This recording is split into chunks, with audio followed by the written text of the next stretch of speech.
Okay, move out.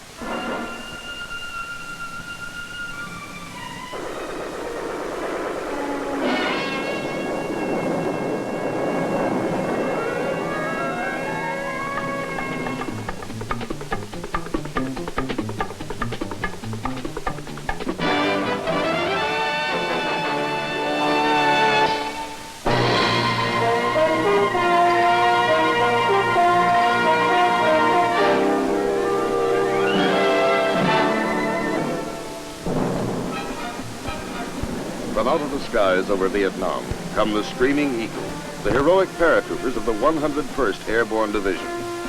Their fabled exploits during World War II can never be forgotten.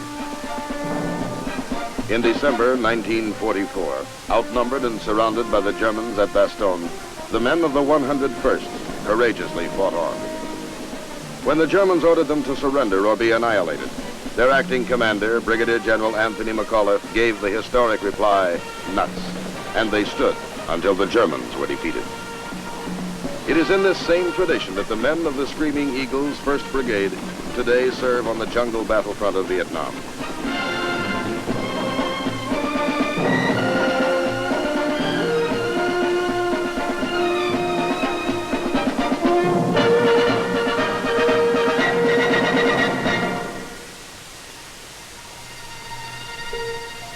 On a warm spring day in 1965, several Army aviation companies arrive in Vietnam aboard the carrier USS Iwo Jima. It is the beginning of the Army's air mobility buildup, the first of the assault helicopters, which soon will fill the air over this embattled land.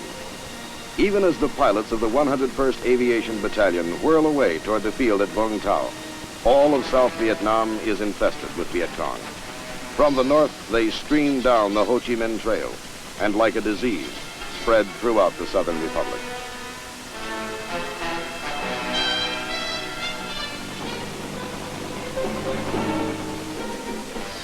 Into this setting come the first of the Screaming Eagles, the aviation crews of Company A, forerunners in the massive American military buildup to stop the communist enemy.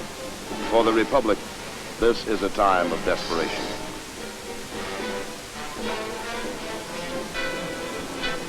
Here at Vung Tau Airfield, 40 miles southeast of Saigon, the job begins for these airmen. Along with helicopter crews from other aviation companies, the men of the 101st are to be processed for movement to their new homes in the forward areas of Vietnam.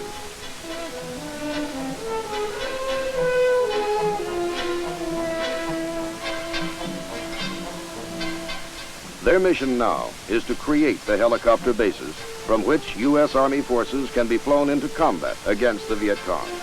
Quickly now, they make ready. In the next 90 days, before the airborne infantry arrives, these men will do a man-sized job.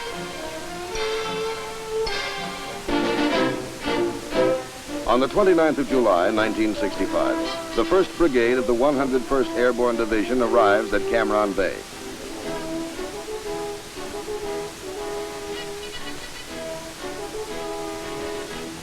The brigade, with its supporting elements, is commanded by Colonel James Timothy, who is welcomed to Vietnam by Ambassador Maxwell Taylor. And by General William Westmoreland. In the ceremonies which follow, Colonel Timothy gets his first look at the strife-torn shores of Vietnam. And for the first time, the brigade unfurls the proud emblem of freedom over the land it is here to protect.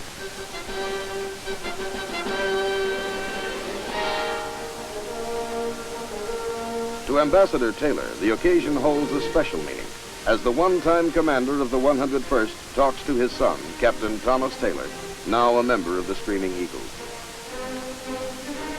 Concluding the day's events, some of the airborne infantrymen stage a parachute jump for Ambassador Taylor and General Westmoreland. It is to be one of the few jumps these paratroopers will make in Vietnam. The Screaming Eagles descend toward the earth and the unknown hardships of jungle warfare they will face in the months ahead. Within 2 weeks after their arrival at Cam Ranh Bay, the Screaming Eagles are sent northward on their first combat operation. as they sail for Quien Yan, 130 miles up the coast. It is mid-August, and the brigade hasn't yet had time to establish its permanent home base in Vietnam.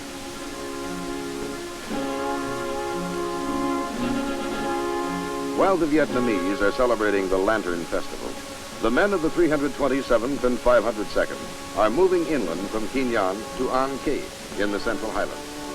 Their mission is to clear and secure the An Khe area as a base camp for the U.S. 1st Cavalry Division Air Mobile, which will be arriving from the United States in a matter of days.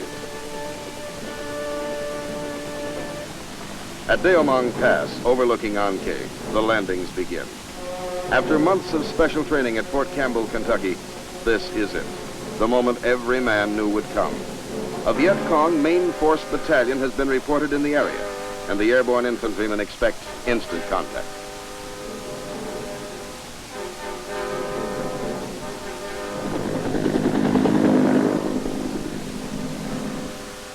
But it doesn't come. The Viet Cong are evasive, biding their time. It is an anticlimax for the men. This is their first lesson in Vietnam.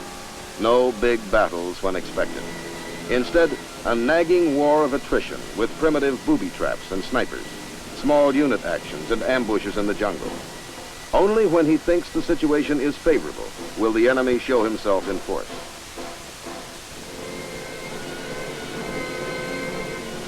So the long, hard task of ferreting out the communist enemy begins. And the Screaming Eagles are good at their job. By the end of September, they will kill 600 Viet Cong. It will be a difficult thing, and some of these airborne fighting men will die. But the job, for this time, will be done. As the advance elements of the 1st Cavalry Division begin arriving at An Khe, they commence taking over the area secured by the Screaming Eagles. Finally, the men of the 101st Airborne are free to head south and establish their own home base in Vietnam.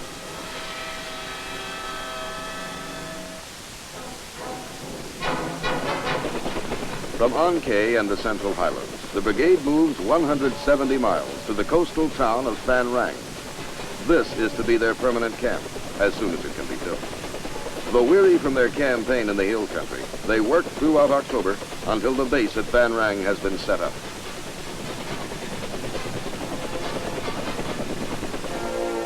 General Westmoreland visits the Screaming Eagles on Thanksgiving Day, 1965, and inspects the camp at Phan Rang. He is pleased with their performance at An Khe and congratulates them on a job well done. Even as he returns to Saigon, the brigade is conducting local search and clear operations. As the new year begins, the entire brigade is deployed to Tuy Hoa, 100 miles to the north in Phu Yen province. Known as the Rice Bowl, this is the richest rice-growing region in central Vietnam. From this fertile area come crops to feed all the people of central Vietnam.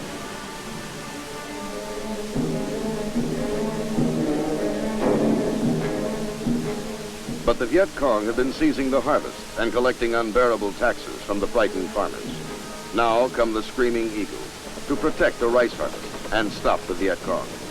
Codename Operation Van Buren. The orders read, search out the enemy in the Tuy Hoa sector and destroy him. This assignment will be tedious. The VC desert their dwellings and avoid confrontation with the Americans. Yet the district is infested with an enemy who makes night raids and continues to molest the farmers. The search goes on.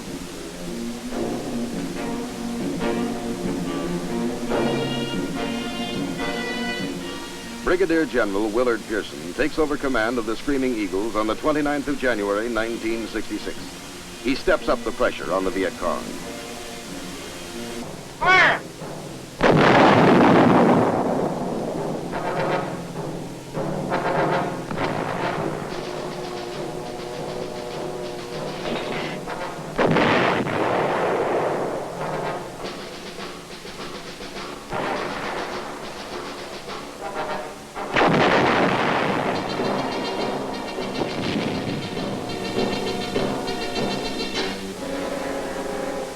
Across the broad reaches of Phu Yen province, the Viet Cong are pursued. For the most part, they evade capture and withdraw to disappear in hidden underground sanctuaries. In the wake of U.S. military operations, the enemy rice raids diminish. But the VC themselves mingle with the local people and often are bypassed, attacking our units from the rear at night.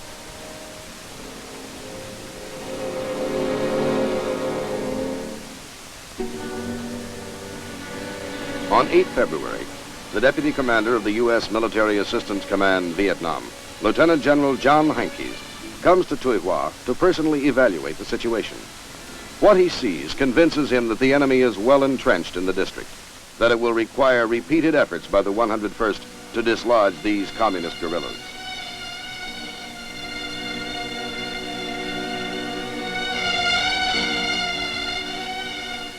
Operation Van Buren becomes Operation Harrison. February becomes March, and daily the Screaming Eagles patrol the jungles and foothills surrounding the rice fields of Tuy Hoa. Enemy main force headquarters are located and hit by the U.S. Air Force with B-52 bombing raids. The men of the brigade go in to check the results and prepare field reports for Air Force intelligence.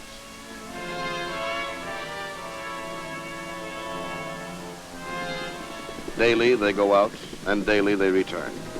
In 90 days, the men of the brigade gain control of the Tuy Hoa region. Now operating in small units, they kill 516 hardcore Viet Cong troops between February and April. The rice crops are saved.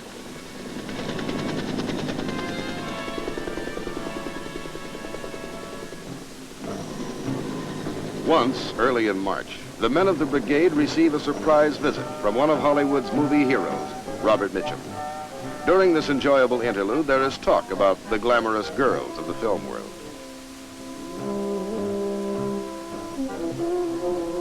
Mr. Mitchum is given the opportunity to fire some of the weapons of the real-life heroes in Vietnam.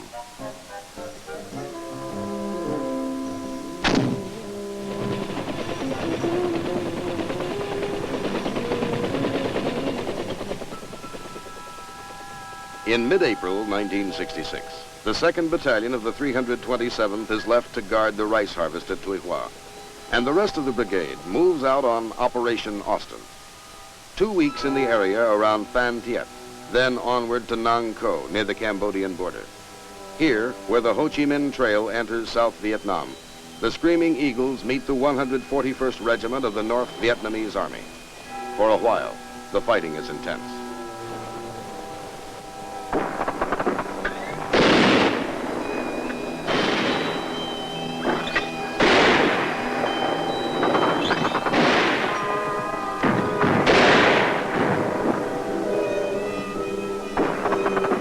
The 502nd Airborne Infantry takes a number of casualties.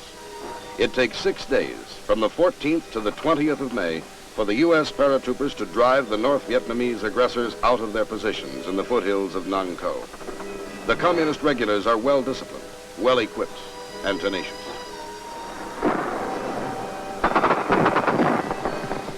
In spite of heavy ground fire, Army aviators get in with their dust-off helicopters, and the wounded are whisked away to safety.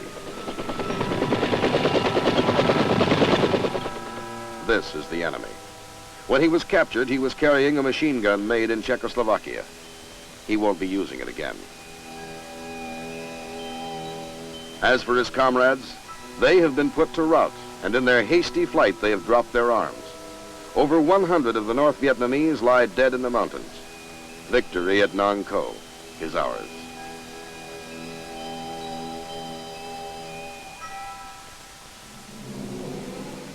But for the Screaming Eagles, the greatest testing is still to come. Far to the north in Kon Tum province, the brigade launches Operation Hawthorne in the area around Dak To. Kon Tum is a forbidding wilderness lying in the foothills of the mountain country which marks the border of Cambodia. It is the first week of June, and the air is heavy and humid. Until now, the enemy has held sway here.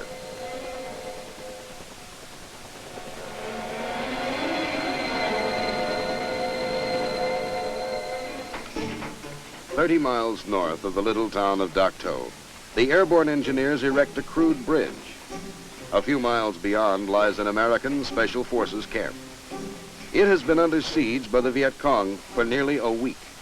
Supplies and ammunition are badly needed, and relief troops must get through. The first of the trucks begins crossing.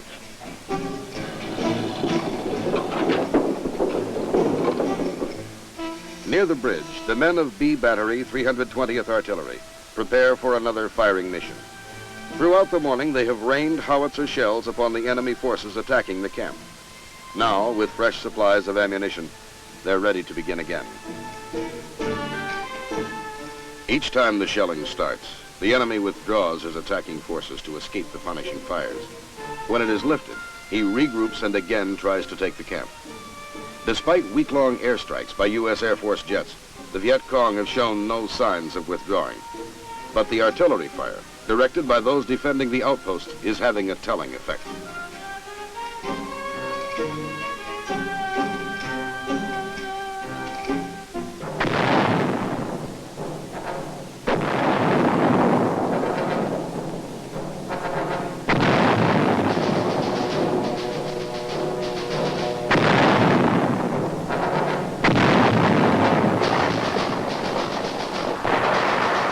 The screaming eagles are under fire.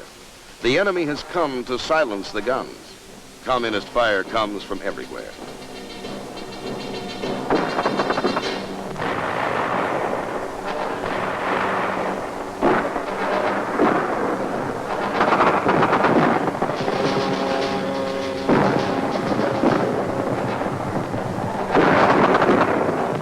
Out there, the enemy is creeping in. He will try to overrun the American positions. The waiting is agony.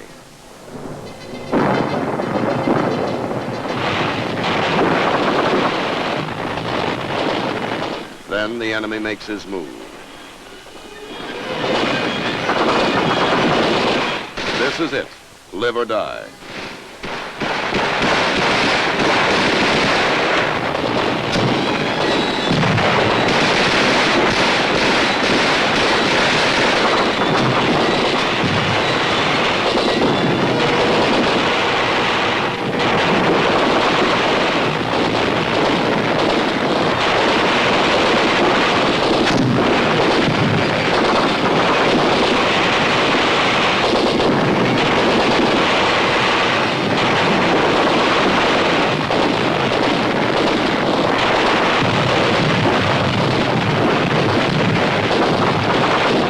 In the forefront, General Pearson, the boss, here in hell. From Bastogne to Vietnam, the tradition remains unbroken, magnificent. The Screaming Eagle.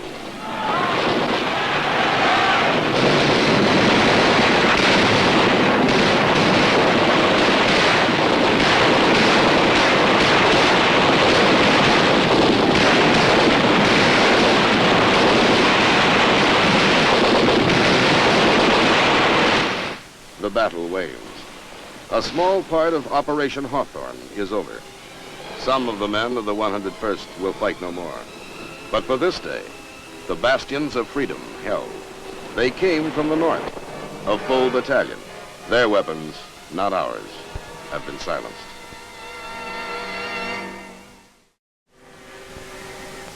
Throughout the oppressive days and nights of June 1966, Operation Hawthorne continues. In the violent conflict which rages in Kon Tum province, the Screaming Eagles repeatedly beat back prize troop units of the North Vietnamese Army. In 16 straight days of combat, the brigade envelops the 24th North Vietnamese Army Regiment, and more than 500 of the communist aggressors are killed. It is the largest single battle of the war for the men of the 101st.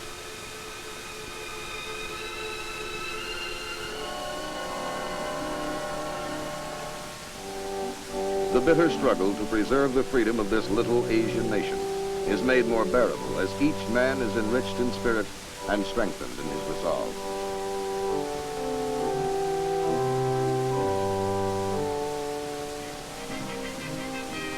At last, the fighting is done.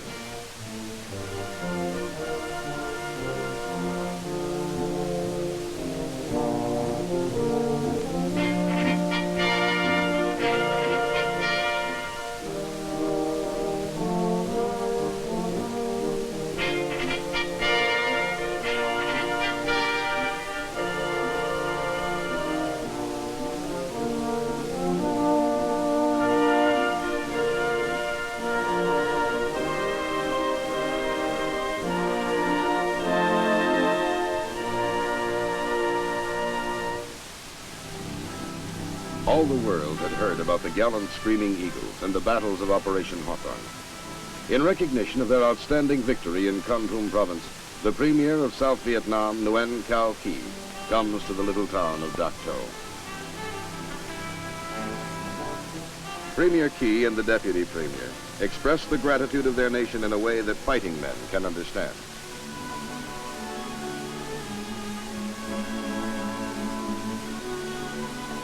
These are some of the weapons taken from the enemy, the premier is told. In the hands of the communists, the arms of China, Poland, Czechoslovakia, Russia, and even a variety of United States, French, and British weapons, which had fallen into those same enemy hands. Living evidence of the North Vietnamese regular army, 6 out of the 22 taken alive by the Screaming Eagles. Premier Qui confronts the aggressors. "You are lucky the Americans have taken you," he smiled.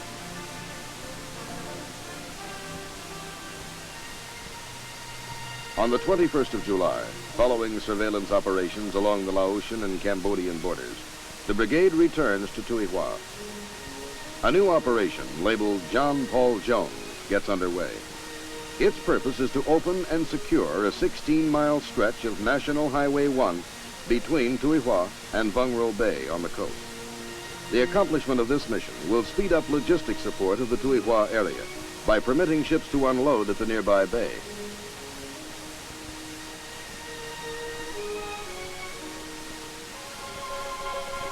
It begins with elements of the 502nd Infantry landing at the cliff-guarded Vung Ro Bay, where, without encountering resistance, they begin moving inland to link up with the oncoming units of the 327th.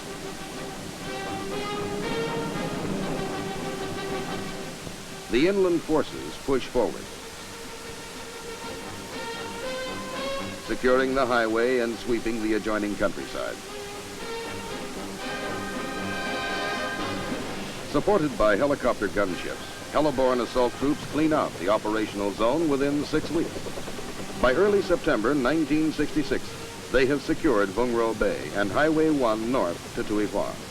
Sweeping through the mountains, the brigade captures 40 North Vietnamese and Viet Cong and kills 209 others.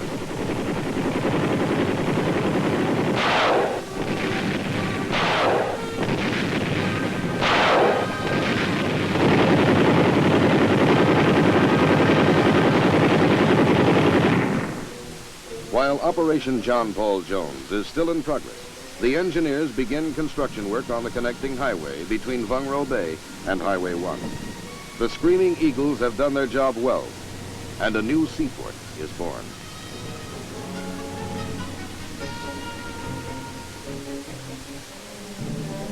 In the weeks which follow, the brigade protects the rice farmers as they harvest some 17,000 metric tons of the precious grain. Once again, the Tuy Hoa sector becomes a battlefield, and the Viet Cong suffer heavy losses, with 239 killed and 42 captured.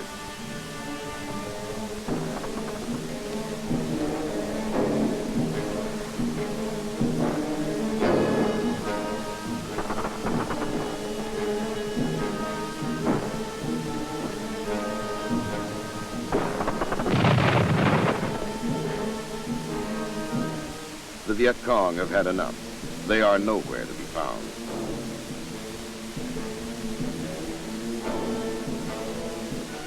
"11 Vietnamese are found, however, in a Viet Cong prison camp. They have apparently received no medical attention while in the hands of the communists. Held by the Viet Cong for several months, their ailments range from open sores and skin infections to malnutrition, as well as deformities caused by unset broken bones.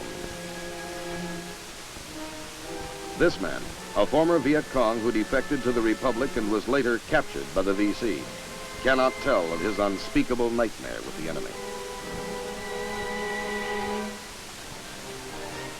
On the 9th of December, the odyssey of the brigade continues. From Tuy Hoa, back up north to Kon Tum province. The Viet Cong have been cleared from Phu Yen province by this time, and the Screaming Eagles are moved to the north in a record 48 hours by the U.S. Air Force.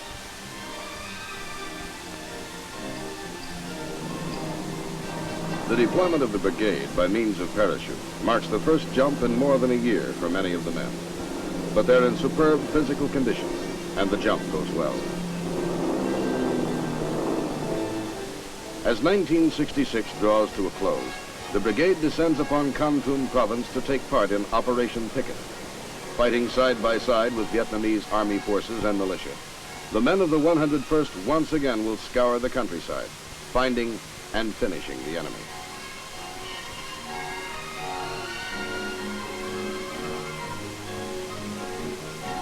The operations in Kon province continue until the 21st of January, 1967. Then, after more than a year's absence from their home base at Van Rang, the brigade is ordered back for a rest. It seems a long time since the LSTs first moved the brigade up to Quignon as they headed for their first combat around Ankei. Now, the LSTs are taking them home.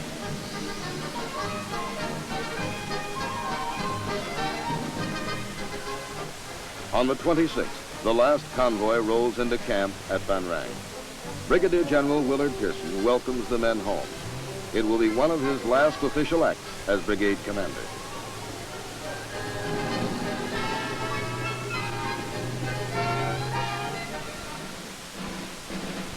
Two days later, General Pearson transfers command of the 1st Brigade, 101st Airborne Division to the new brigade commander, Brigadier General S.H. Matheson. The battle-hardened troops watch with solemn pride as Lieutenant General Engler pins the Legion of Merit on the uniform of their departing commander. So the Screaming Eagles bid farewell to the commander who led them in 14 combat operations from one end of Vietnam to the other. For the Screaming Eagles, as for the rest of the United States military forces in Vietnam, the valiant effort to keep that young nation free continues.